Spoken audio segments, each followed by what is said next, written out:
I was born in 1960, and that is the last bracket of the baby boomers. And what a lot of you may not realize is that the baby boomers have been force-fed a second helping of their childhood. You know, we grew up watching our favorite cartoons and TV shows and playing with board games. And then we became adults, and all of that was systematically turned into terrible movies.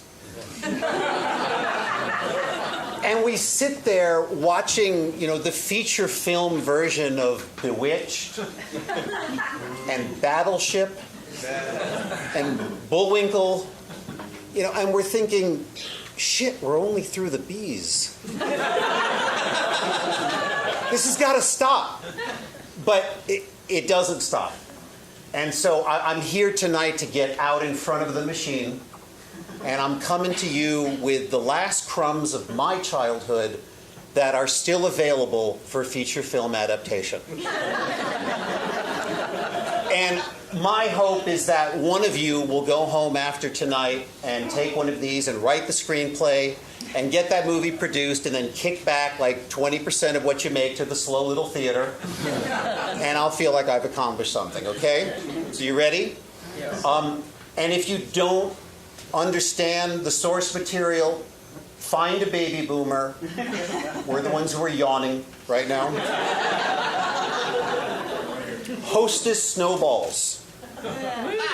Our hero, Casey Affleck, is a marshmallow manufacturer on the island of Hawaii. A greedy local confections lord makes a play for dominance and booby traps the factory, whereupon our good guy falls into a vat of pink molten sugar, crawls out hideously burned, and passes out in a room of shredded coconut. Various superpowers emerge. He goes for revenge. He discovers a higher calling, blah, blah, blah. And I'm thinking John Voight as the rival candy lord.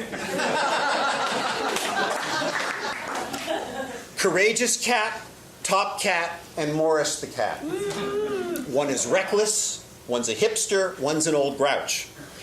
When they all have to share the same alley during a long, hot summer, the fur really flies. And you do the cats CGI like they did Scooby-Doo. Terrible. With Ashton Kutcher as the animal regulation officer and Paul Giamatti as the neighbor who can't get any sleep.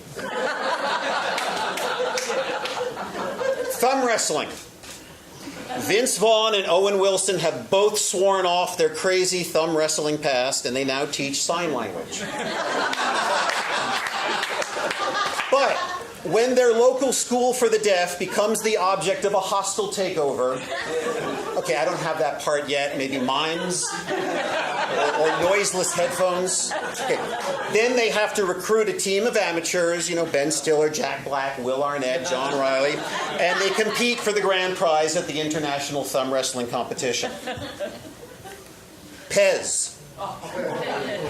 A young refrigerator designer, James McAvoy, is sabotaged by a greedy appliance lord, Don Cheadle.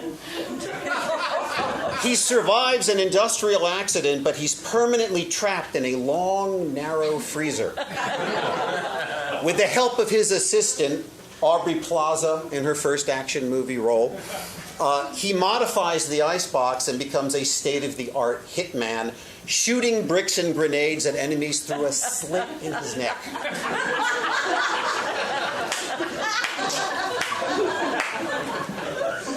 The Flying Nun. Now, I'm thinking edgy. She's a lone vigilante. You know, Sister Betrayal, Zooey Deschanel, fights corruption and sexual scandal in the church. She finds these pedophile priests, flies them up 1,000 feet in the air, drops them to their death. Nobody knows how it's happening. They assume it's an act of God. But, you know, what's she going to do when she gets into confession? Plus, she's falling in love with a Jewish guy or something. I don't know. I mean, there's plenty there. Okay. Last one, Tang. A molecular scientist, Shia LaBeouf, turns every aspect of his life into freeze-dried powder. A greedy beverage lord, Ben Kingsley, stages a phony accident. Our hero becomes a cup of granules. The marketing slugline, just add water and kick ass. Thank you.